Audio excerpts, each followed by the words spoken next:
How to make people like you. আজকে একটা behavioural master class নিব। বেসিক্যালি পারপাস হলো মানুষের সাথে যখন আমাদের কমিউনিকেশন হয়, গ্রিটিংস হয়, কথা হয়, তখন তাদের সাথে জন্য একটা ভালো গ্রিটিং হয়, একটা ভালো কমিউনিকেশন হয়, আমরা যেন আমাদের ভালো এনার্জিতে ট্রান্সমিট করতে পারি অ্যান্ড নিজেদের পার্সোনালিটিকে একটু ক্যারিজম্যাটিক ওয়েতে প্রেজেন্ট করতে পারি। So the first point, don't look clumsy just like this dog. দৌড়ে দৌড়ে হঠাৎ করে উল্টায় পরে গড়াগড়ি খাওয়া শুরু করছে। আমরাও কিন্তু অনেকটা এরকম, আমাদের সোজা হয়ে দাঁড়ায় না, আমরা বাঁকা হয়ে দাঁড়াই, সোজা বসে না, বসি কোথাও দাঁড়াইছে আপনি একটা ঠ্যাস দিয়ে দাঁড়ায় না। কেন? তার কারণ হলো আরাম লাগে, রাইট? বাট তুমি যখন একটা জায়গায় কারোর সাথে কথা বলছো, তুমি কিন্তু এনার্জি ট্রান্সমিট করো। তুমি চিন্তা করো হঠাৎ করে হাই দিলা, তখন দেখবো সামনে আরো 5 জন হাই দেয় না। তার কারণ কি? এই জিনিসটা ট্রান্সমিট করছো। তুমি যখন অনেক এক্সাইটেড থাকো, খেলা যখন সবাই দেখে, একজন যখন উপরে দাঁড়া হয়ে তালি দেয়, সবাই কিন্তু দেয়, তার কারণ তার পজিটিভ এনার্জিটা ট্রান্সমিট করছে। ঠিক তেমনি ভাবে তুমি যদি ক্লামজি অ্যাক্ট করো তাহলে তোমার এনার্জিটাও কিন্তু মানুষের কাছে ট্রান্সমিটেড হয়। সো খুব সিম্পল, তুমি বেশ ক্লামজি হয়ে আসো, তার মানে তোমার এখন এনার্জি হলো নিচের দিকে। তুমি কয়েকজনের সাথে কথা বলছো, মেবি এখানে মনে করো 3 জন মানুষ আছে, তুমি তাদের মধ্যেও কিন্তু এই নেগেটিভ এনার্জিটা ট্রান্সমিট করছো। সো সে যখন ক্লামজি, তখন তার সামনে যতজন মানুষই আছে তাদের সাথে এনার্জিটা লো করে দিচ্ছে। সো তোমার ক্যারিজম্যাটিক পার্সোনালিটি কিন্তু দেখা যাচ্ছে না, লো পার্সোনালিটি দেখা যাচ্ছে। জাস্ট ইমাজিন, মনে করো কেউ পড়াইতে আসছে, আমি পড়াইতে আসছি, একটা বই নিয়ে বললাম হ্যাঁ আজকে আমরা পড়বো এইচএসসি, পড়ার পর ছাড়লে বিপদ, এরকম করে। তোমার কিন্তু ভালো লাগবে না, রাইট?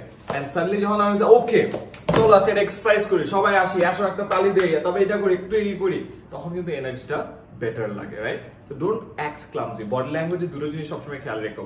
একটা হলো জেস্টার, এই যে হাত নাড়াচ্ছি, এটা করছে, এটা হলো জেস্টার। আর তুমি কিভাবে দাঁড়িয়ে আছো, কিভাবে বসে আছো, that's posture. So make sure you don't look clumsy, তোমার জেস্টার আর পশ্চার ঠিক আছে। Second point, raise self awareness. তারপর দেখো এখানে ওরা জাস্ট চুলকাচ্ছে, হঠাৎ করে নাই হয়ে গেল। সো ওর সেলফ অ্যাওয়ারনেস ছিল না। সেলফ অ্যাওয়ারনেস মানে তুমি কোন একটা জায়গায় আছো, তোমার নিজের আচার আচরণ, কথাবার্তা তুমি কতটুকু অ্যাওয়্যার হয়ে বলছো, করছো সেটা। ফর এক্সাম্পল, এখন কার্পেট আছে, একজন হঠাৎ করে মনে করে ঢুকলো, কার্পেট খেয়াল না করে একদম হাঁটতে হাঁটতে জুতা নিয়ে পার হয়ে গেল। ও যে কার্পেটের জুতা নিয়ে হাঁটলো, ওর অ্যাওয়ারনেসটা কাজ করে নাই। So that's a problem. অনেকে দেখবে কথা বলতে বলতে এখানে যায় না, দাঁত দিয়ে করে, ওর অ্যাওয়ারনেসের মধ্যে নাই যে ও দাঁত দিয়ে হাত কামড়াচ্ছে। অনেকে পা কুটাইতে থাকে। তারপরে অনেকে দেখবা যে কথা বলতে বলতে শার্টের বাটন খুলতেছে, আবার লাগাচ্ছে, অদ্ভুত ব্যাপার। তবে এখন এমন একজন মানুষ পেয়েছে আরেকজনের শার্টের বোতামও খুলে ফেলে, তারপরে আবার লাগায়। That's really weird. So self awareness is the second point. Self awareness বাড়ানোর অনেকগুলো জায়গা আছে। যেমন তুমি নর্মালি জাস্ট যদি কথা বলি, self awareness, so it's basically you, তুমি কি কি জিনিসের ব্যাপারে অ্যাওয়্যার থাকবা। তার নাম্বার 1, তোমার কোনো মুদ্রা দোষ আছে কিনা, কথায় কথায় সো বলা, কথায় কথায় কিন্তু বলা। 2 নাম্বার, তোমার কোনো মুদ্রা দোষ খালি মুখের কথা হয় তা না, কাজও হয়, যে দাঁত তুমি কুটাচ্ছ কিনা, পা কুটাচ্ছ কিনা, বোতাম খুলতেছো কিনা, এই জিনিসগুলো। 3, তুমি যে জায়গায় আছো আশেপাশের মানুষ তোমার দিকে তাকায় আছে কিনা, তুমি কি তাদের অ্যাটেনশন নিয়েছো কিনা। যদি অ্যাটেনশন নাও তাহলে ওই অনুযায়ী কাজ করা। তুমি যদি কথা বলো, আর অনেক কিছু ব্যাপারে সেলফ অ্যাওয়ারনেস কাজ করা লাগে, যে তোমার ওই অডিয়েন্সে তোমার কথা শুনছে কিনা, ওই অডিয়েন্সে শুনছে কিনা, তুমি অ্যাটেনশনটা ধরতে পেরেছো কিনা। হঠাৎ করে কাউকে কোনো একটা গালি দিলা, তুমি দেখবা যে আচ্ছা ও কি তোমার গালি শুনে কি অনেক ডিমোরালাইজ হয়ে গেছে কিনা। সেই সব ছোটখাটো জিনিসের ব্যাপারে অ্যাওয়্যার থাকা, এন্ড নিজের স্কিল, নিজের অ্যাডভান্টেজ, নিজের ডিসঅ্যাডভান্টেজ, কোনটাতে তুমি পারদর্শী, কোনটাতে তোমার দুর্বলতা আছে, এই জিনিসগুলো জানা। এইগুলোতে তোমার সেলফ অ্যাওয়ারনেস বাড়ানো দরকার। এবং কিভাবে করতে পারো? সিম্পল একটা কাজ করতে পারো, তুমি নিজের লাইফ অডিট করতে পারো। অডিট করার একটা সিস্টেম হলো সর্ট, তোমার স্ট্রেংথ গুলো এবং তোমার স্ট্রেংথ গুলো থেকে তোমার কি কি অপরচুনিটি তুমি বের করতে পারো এটা লিখো। তোমার উইকনেস গুলো এবং তোমার উইকনেস গুলো থেকে তোমার লাইফে কি কি থ্রেট আছে এটা বের করো। এই সর্ট অ্যানালাইসিস নিজের লাইফের উপরে করো এবং নিজের লাইফের স্ট্রেংথ গুলোকে লেভারেজ করো, উইকনেস গুলোকে বাদ দিয়ে দাও, সো দ্যাট তোমার নিজের উপরে কাজ করা যায়, নিজের লাইফে একটা স্ট্র্যাটেজি বের হয়, নিজের লাইফের স্ট্রেংথ গুলোকে কাজে লাগাইতে পারো। সিম্পল হিসাব, এটা আমরা বিজনেসে করি, শর্ট অ্যানালাইসিস। নিজের লাইফে করো, আরো বেটার রেজাল্ট পাবা। Third point, listen to understand, not to reply or argue. এই কাজটা আমরা সারাক্ষণ করে দেখো, সবাই আর্গিউ করছে। আমরা যখন কারোর সাথে কোনো একটা কথা বলি, আমরা শুনতে থাকি, এই চিন্তা করি যে কখন আমি একটা টুস করে পাঞ্চ দিতে পারবো।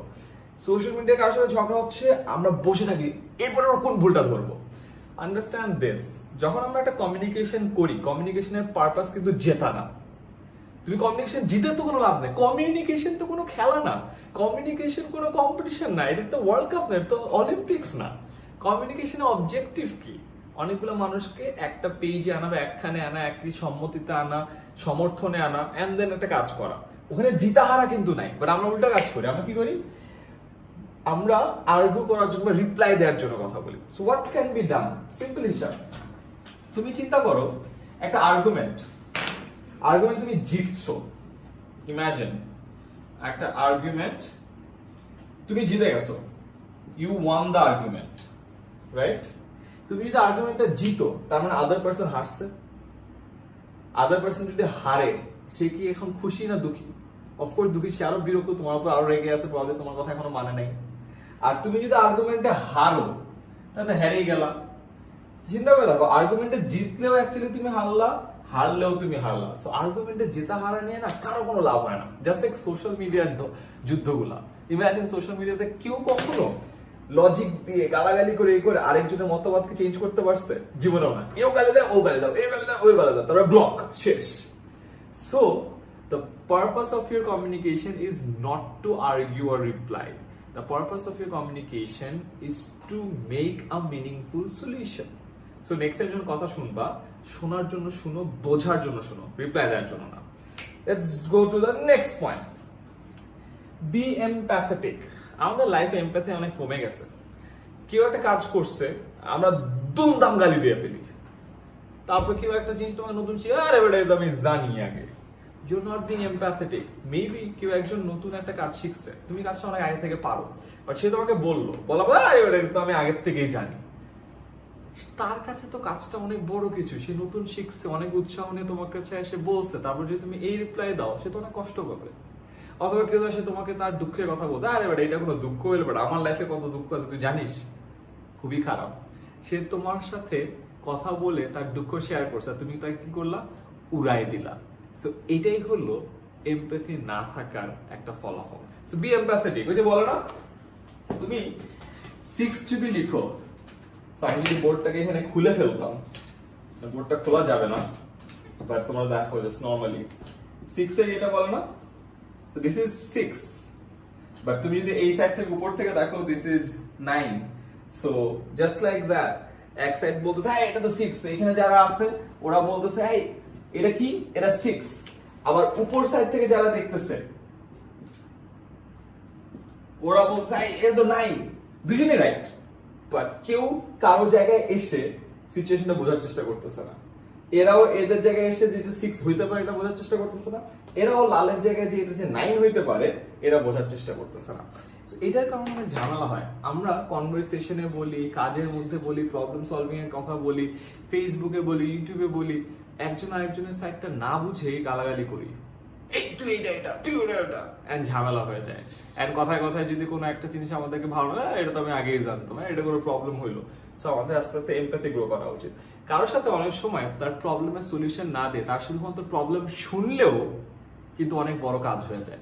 তুমি জাস্ট তার প্রবলেম শুনছো, সে কিন্তু এখন অনেক বেটার ফিল করতেছে। And in most of the cases মানুষটা তার প্রবলেমের সলিউশন জানে, বাট আরেকটা মানুষের কাছে বলে এই কারণে তার দুঃখটা হালকা করার জন্য, কষ্টটা হালকা করার জন্য। কেউ একটু শুনলে ভালো লাগে, আগে একটু কষ্ট লাগতো, এটা একটু রিল্যাক্সড হয়ে যায়। সো নেক্সট টাইম যখন কারোর সাথে কথা বলছো, কমিউনিকেশনে আছো, এমপ্যাথি শো করো, বোঝাও যে হ্যাঁ আমি তোমার জায়গায় হলে আমি আসলে কষ্ট পেতাম, আমি তোমার জায়গা থেকে আসলে সিচুয়েশনটা বুঝতে পারছি, আমি তোমার জায়গা থেকে আসলে এই সিচুয়েশনের ঝামেলাটা নিয়ে চিন্তা করতেছি, তখন না মানুষজন তোমাকে পছন্দ করবে। সো এমপ্যাথির মানে এইটাই, একটা জিনিস আরেকজনের জায়গায় থেকে ওই জিনিসটা উপলব্ধি করা। Be empathetic. Next point, kindness is contagious, meaning that তুমি যদি কারোর প্রতি অনেক কাইন্ড হও, ও অন্যদের প্রতি কাইন্ড হবে। কিভাবে? মনে করো তুমি আজকে সকালে একজনকে সুন্দর করে সালাম দিলা, তোমার ভাই দারোয়ানকে, আসসালামু আলাইকুম মামা কেমন আছেন। দেখবো ওই দারোয়ান নেক্সট যদি একটা রিক্সাওয়ালার সামনে আছে তার সাথে আরো কাইন্ড হবে, আরে মামা আসসালামু আলাইকুম ভালো আছেন। ওই রিক্সাওয়ালা দেখবো প্যাসেঞ্জারের সাথে কাইন্ড হবে, মামা ভালো আছো কই যাচ্ছ। ও আবার আরেকজন অফিসের কারোর সাথে কাইন্ড হবে, অফিসের লোক পিয়নের সাথে কাইন্ড হবে, পিয়ন দোকানদারের সাথে কাইন্ড হবে। আস্তে আস্তে না এই জিনিসটা ছড়ায় যাবে, কন্টেজিয়াস মানে সংক্রামক, ছড়ায় যায়। তো তুমি যদি কাউকে একটা ভালো অ্যাক্ট উপহার দাও, তোমার নিজে একটা হাসি উপহার দাও, একটা সালাম উপহার দাও, কেমন আছেন উপহার দাও, একটা কমপ্লিমেন্ট উপহার দাও, সকালবেলা ফেসবুকে যে কাউকে একটা মেসেজ পাঠাও যাই তোর এই কাজটা তো খুব ভালো হয়েছে, তখন যেটা হয় সেও অন্যদের প্রতি কাইন্ড হয়ে যায়। Simple cycle. তুমি চিন্তা করো, কারো যদি একজনের দিন খারাপ যায়, মনে করো এই একটা মানুষ, ওর এখানে একটা কাক পুকু করে দিছে, কোন মেজাজ খুব খারাপ, ও যায় সামনে, ওর ড্রাইভার ছিল, ওর ড্রাইভারকে গালি দিল, করছো। এখন ড্রাইভারের মেজাজ খারাপ, ড্রাইভার গাড়ি ড্রাইভ করছে, গাড়ি ড্রাইভ করতে করতে পাশের যে একটা গাড়ি ছিল, ওর গাড়ি আছে, পাশে আরেকটা গাড়ি ছিল, পাশের একটা গাড়ি একটু চাপ দিচ্ছে, এই ড্রাইভার মুখে গালিগালাজ করা শুরু করলো। এখন এই ড্রাইভারের মেজাজ খারাপ, ও যে আরেকজনকে গালিগালাজ করবে, ও আবার আরেকজনকে গালিগালাজ করবে, সে আবার আরেকজনকে গালিগালাজ করবে। একজনের যে দিন খারাপ হয়েছিল তা আবার একটা পাখি পুকু করার জন্য এটা ট্রান্সমিট হয়ে অনেকজনের মেজাজ খারাপ হয়ে যাচ্ছে, দিন খারাপ হয়ে যাচ্ছে। ঠিক একইভাবে চিন্তা করো, এই জিনিসটা যদি পজিটিভ হয়, ধরে যাচ্ছে লাল হলো নেগেটিভ, গ্রিন পজিটিভ, একজন একজনকে খুব সুন্দর একটা প্রশংসা করলো, যাই তোর এই কাজটা খুব ভালো হয়েছে, নাও হি ইজ ভেরি হ্যাপি, দিনটা অনেক ভালো যাচ্ছে। অফিসে গেছে, অফিসে যে আরেকজন বোঝাই তোমার এই কাজটা তো অনেক ভালো হয়েছে, কারণ সে আরেকজনকে প্রশংসা করতে চায়, তার দিনটা অনেক ভালো, সে আরেকজনকে প্রশংসা করতেছে, সে আরেকজনকে হেল্প করতেছে, সে আরেকজনকে সাহায্য করতেছে। সো এগেইন পুরো জায়গাটা কিন্তু বেটার হয়ে যাচ্ছে। সো রাগ যেমন সংক্রামক, কাইন্ডনেস, কাউকে ভালো একটা কাজ করা, কাউকে একটা গ্রিটিং দেয়, কাউকে একটা সুন্দর কথা বলা, একটা কমপ্লিমেন্ট দেয়, একটা কংগ্রেচুলেশন জানানো, একটা থ্যাংক ইউ জানানো, একটা সরি জানানো, এটাও সংক্রামক। সাইক্লিক অর্ডারে জিনিসটা ছড়াইতে থাকে। Remember, kindness is contagious. And এই পয়েন্ট থেকেই লাস্ট একটা রিপিট পয়েন্ট করে দিচ্ছি, don't look clumsy. Alright, next point, raise self awareness. Third point, listen to understand, বোঝার জন্য কথা বলো, ঝগড়া করার জন্য না। নেক্সট পয়েন্ট, বি এমপ্যাথেটিক, মানুষের জায়গায় যে তার প্রবলেমটা বোঝার চেষ্টা করো। And lastly, kindness is contagious, চেষ্টা করো প্রতিদিন এমন একটা কিছু করার জন্য তোমার মাধ্যমে কাইন্ডনেস ছড়িয়ে যায়। এই স্মল প্র্যাকটিসে যদি আমরা আজকে থেকে শুরু করি, দেখবে তোমাদের আশেপাশের মানুষজন আরো অনেক বেশি কাইন্ড হয়ে গেছে। এটা আজকেই শুরু করতে পারো, এখনই ভিডিও দেখা শেষ হওয়ার পর তোমার কোনো একটা ফ্রেন্ড, তোমার কোনো একটা টিচার, তোমার কোনো পরিবারের মানুষ, রিলেটিভ, যে কেউ একটা সুন্দর মেসেজ করো, বা ফেসবুকে একটা সুন্দর করে মেসেজ পাঠাও যে ভাইয়া বা আপু, আপনার ওই কাজের জন্য আমার লাইফে একটা বিশাল চেঞ্জ আসছে, thank you so much for that. আর তোমার এই ছোট্ট মেসেজের কারণে তার দিনটা ভালো হয়ে যাবে এবং সে এই কাইন্ডনেসটাকে আস্তে আস্তে ছড়িয়ে দিবে। Best wishes.